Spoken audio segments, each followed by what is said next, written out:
स्वागत है CSN study में। और आप लोग देख रहे हैं झारखंड बोर्ड की ओर से जो नया मॉडल प्रश्न पत्र जारी कर दिया गया है उसका हम लोग आज कंप्लीटली सॉल्व करने वाले हैं सब्जेक्टिव प्रश्नों को। ठीक है, इससे भी पहले हम लोग ऑब्जेक्टिव प्रश्नों को हल करके चढ़ा दिए हैं यूट्यूब चैनल में हमारे, तो यदि नहीं देखे हैं तो देख लीजिएगा। आज हम लोग सब्जेक्टिव प्रश्नों को ही देखिए, मॉडल प्रश्न पत्र विषय निष्ठ यानी कि 2023 का है, यह हम लोग सॉल्व करने वाले हैं। ठीक है, तो चलिए देर ना करते हुए स्टार्ट करते हैं। जैसा कि आप लोग जानते हैं कि 40 नंबर है, ABC ग्रुप बना हुआ है, 19 प्रश्न है, उसमें से आपको कितना करना है, 1 से 7 में से 5 करना है और 8 से 14 में से 5 करना है, 15 से 19 में से आपको 3 प्रश्न करना है। इसमें जो 8 से 14 में 3 अंक का और 1 से 7 इससे 2 अंक का है, उसके बाद 15 से 19 में 5 अंक का है। चलिए स्टार्ट करते हैं देर न करते हुए कि पहला क्वेश्चन का क्या नंबर है कि चुंबकीय सेक्शन ए में। देखिए सेक्शन ए में हमारा क्वेश्चन जो है कि चुंबकीय क्षेत्र रेखाओं के किन्हीं 2 गुणों के लिखे। तो 2 गुण क्या क्या होता है चुंबकीय क्षेत्र रेखाओं के, ये रेखाएं बंद वक्र रेखाएं होती है। उसके बाद दूसरा नंबर क्या है कि ये रेखाएं जो होती है कभी भी एक दूसरे को प्रतिच्छेद नहीं करते हैं। ठीक है, नेक्स्ट क्वेश्चन क्या है कि 2 नंबर है कि अवतल दर्पण में बनते हुए प्रतिबिंब का एक स्वच्छ किरण आरेख खींचिए जब वस्तु को वक्रता केंद्र पर रखा गया है। जब वस्तु को हम लोग वक्रता केंद्र पर रखते हैं अवतल दर्पण द्वारा, तो देखिए यह है अवतल दर्पण, आपके सामने देखिए देख पा रहे हैं, यह अवतल दर्पण है, इसको किरण आरेख देखिए, यह अवतल दर्पण है। उसके बाद एक कहाँ पर रखने बोला है, वक्रता केंद्र पर है, इससे किरण आरेख जा रहा है, दर्पण से टकरा रहा है। हम लोग जानते हैं जब मुख्य कक्षा के समांतर जाता है तो किस में निकलता है, फोकस में, और एक फोकस से होकर जाता है तो किससे होकर निकलता है, मुख्य कक्षा के समांतर। यानी कि जो वक्रता केंद्र पर यदि वक्रता केंद्र पर किसी वस्तु का रखेंगे तो उसको कहाँ प्रतिबिंब बनेगा, वक्रता केंद्र पर ही, यानी कि सी पर। और जो उसका साइज होता है समान साइज का होता है, प्रतिबिंब प्राप्त होता है। प्राकृतिक क्या होता है, उल्टा एवं वास्तविक, याद रखिएगा उल्टा एवं वास्तविक होता है।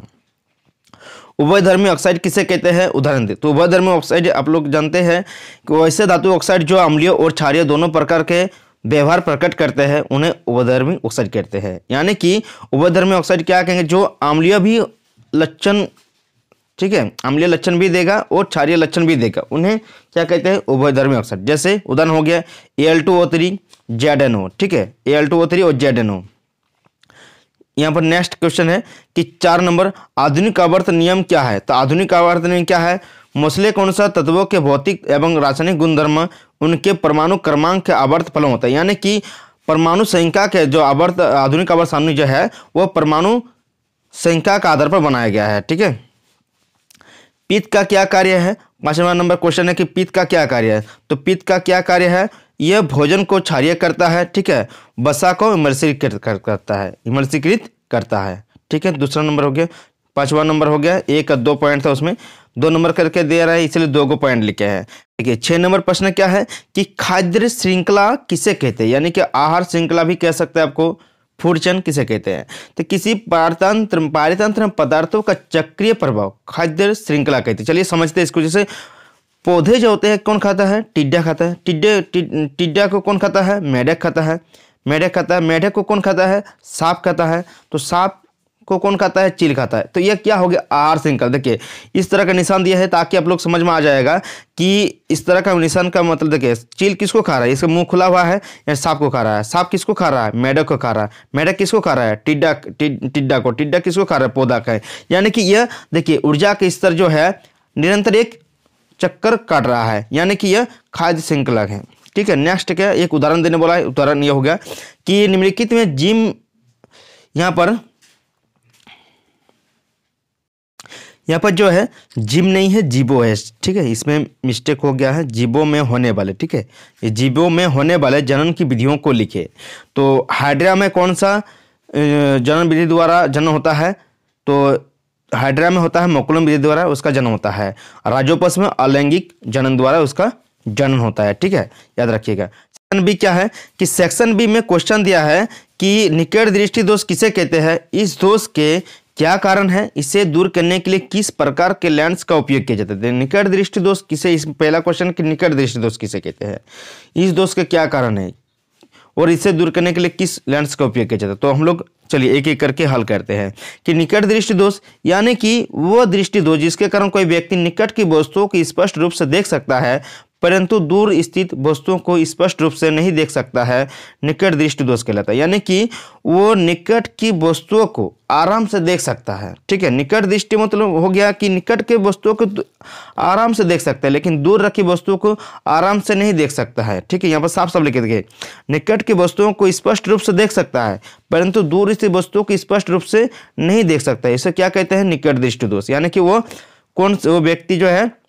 दूर की वस्तु को नहीं देख पाता है, सामने की वस्तुओं को आराम से देख पाता है, उसे निकट दृष्टि दोष कहते हैं। इसका कारण क्या होता है कि हमारे जो अभिनेत्र लेंस है आंख के, अभिनेत्र लेंस की वक्रता का अत्यधिक हो जाना, नेत्र गोलक का लंबा हो जाना, इस दूर करने के लिए अवतल लेंस का चश्मे का उपयोग किया जाता है। कोई व्यक्ति का यदि निकट दृष्टि दोष हो जाता है तो उसे अवतल लेंस का चश्मा पहनाया जाता है जिसके कारण से उसे उसके बाद ठीक हो जाता है। ठीक है, नेक्स्ट है, क्या क्वेश्चन 9 नंबर आप लोग बना लीजिएगा, नहीं तो बना देंगे, अभी मैथ को नहीं सॉल्व कर रहे हैं। ठीक है, मैथ के लिए हम अलग से वीडियो बनाएंगे क्योंकि उसमें टाइम लगेगा। ठीक है, सिर्फ 10 नंबर बना रहे हैं। संयोजन अभिक्रिया वियोजन अभिक्रिया के विपरीत है, कैसे उदाहरण दे, उदाहरण से समझे। यहाँ पर साफ लिखा है कि संयोजन अभिक्रिया को वियोजन अभिक्रिया के विपरीत क्यों कहते हैं। ठीक, वही वाला आपका कैसे उदाहरण से समझाए, तो उदाहरण से समझा रहे हैं।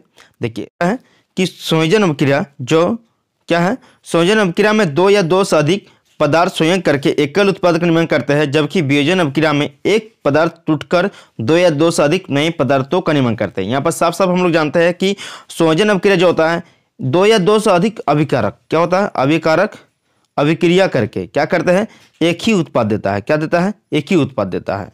जबकि क्या होता है, जबकि वियोजन अभिक्रिया में अधिक उत्पाद मतलब अधिक एक ही अभिकारक, एक अभिकारक होता है और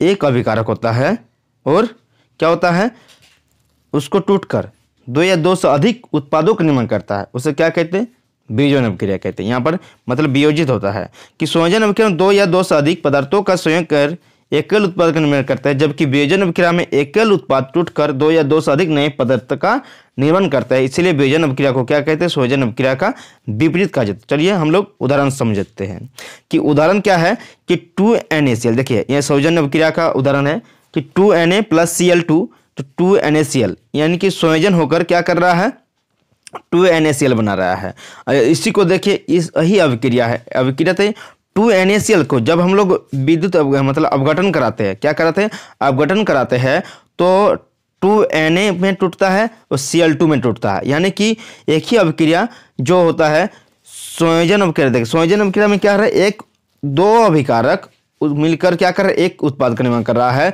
जबकि वियोजन अभिक्रिया में क्या हो रहा है, एक अभिकारक अपघटन होकर 2 या 2 से अधिक उत्पाद का निर्माण करता है। इसीलिए हम लोग संयोजन अभिक्रिया को वियोजन अभिक्रिया के विपरीत कहते हैं। नेक्स्ट क्वेश्चन क्या है, नेक्स्ट क्वेश्चन है 11 नंबर। क्वेश्चन क्या है कि पढ़ लेते हैं कि मेंडलीव के आवर्त सारणी की कमियां क्या थी। देखिए मेंडलीव की आवर्त सारणी जो थी उसकी कमियां क्या थी, उसे आधुनिक आवर्त सारणी में किस प्रकार से दूर किया गया है। तो चलिए इसका आंसर जानते हैं कि मेंडलीव के आवर्त सारणी का निर्माण तत्व की परमाणु द्रव्यमान के आधार पर किया गया था, लेकिन कभी कभी कम द्रव्यमान, ठीक है, कम द्रव्यमान वाले तत्वों को अधिक द्रव्यमान वाले तत्वों के बाद रखना पड़ा, जबकि आधुनिक आवर्त सारणी की निर्माण तत्व की परमाणु संख्या के आधार पर किया गया है। ठीक है, वो जो मेंडलीव की आवर्त सारणी थी वो तत्वों के द्रव्यमान के आधार पर किया था, लेकिन उसमें फॉल्ट होने के कारण जो आवर्त सारणी है आधुनिक आवर्त सारणी, इसमें तत्वों के परमाणु संख्या के आधार पर बनाया गया है। ठीक है,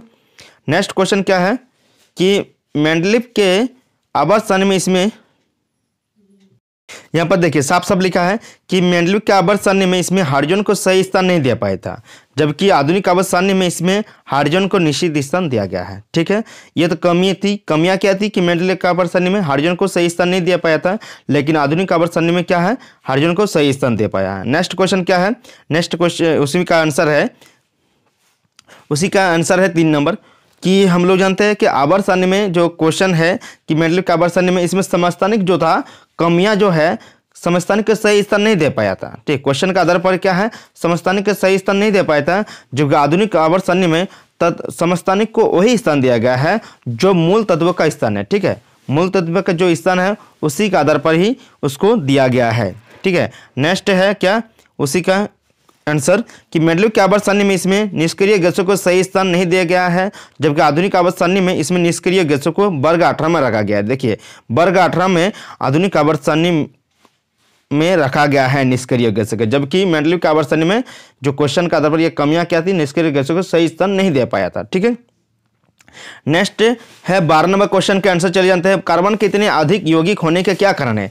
तो हम लोग जानते हैं कि कार्बन सभी जगह मौजूद है, तो इसका एक ही कारण हो सकता है कि कार्बन के परमाणु काफी बड़ी संख्या में एक दूसरे के साथ सहसंयोजी आबंध बनाते हैं। क्या बनाते हैं?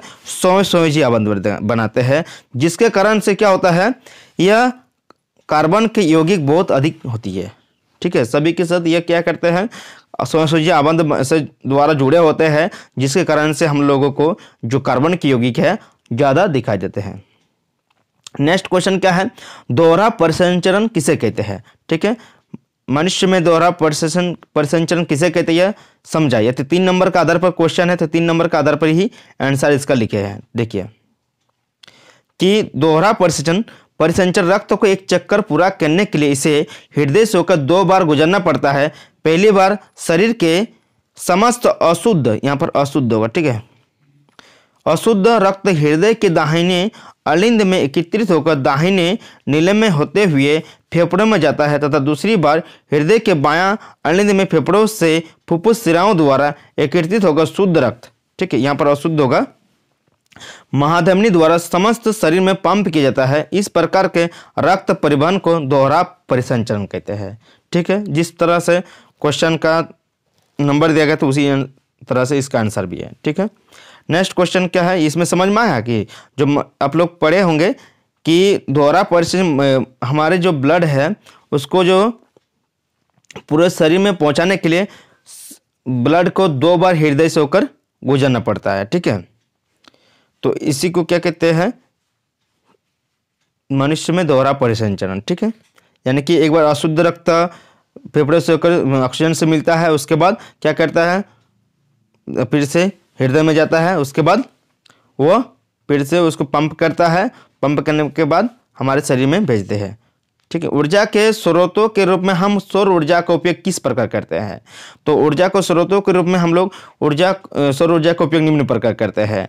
तो अनाज और कपड़ों को सुखाने के लिए करते हैं, समुद्री पानी से नमक बनाने के लिए करते हैं, सौर ऊर्जा का सौर सेलों द्वारा विद्युत ऊर्जा प्राप्त करने के लिए करते हैं। ठीक है, सेक्शन सी का आंसर बहुत ही बड़ा होगा, इसीलिए हम इस वीडियो में नहीं बना रहे हैं, आपके लिए अलग से PDF बनाकर हमारे टेलीग्राम में इस चैनल में दे देंगे, आप लोग देख लीजिएगा। ठीक है, और इसी लिंक दे देंगे, सेक्शन सी का वीडियो का लिंक आप लोग देख लीजिएगा, लिख लीजिएगा अपना कॉपी में और देखिएगा पूरा, क्योंकि समय आप लोगों के पास बहुत ही कम है, तैयारी करना शुरू कर दीजिए। मिलते हैं नेक्स्ट वीडियो के साथ, जय हिंद।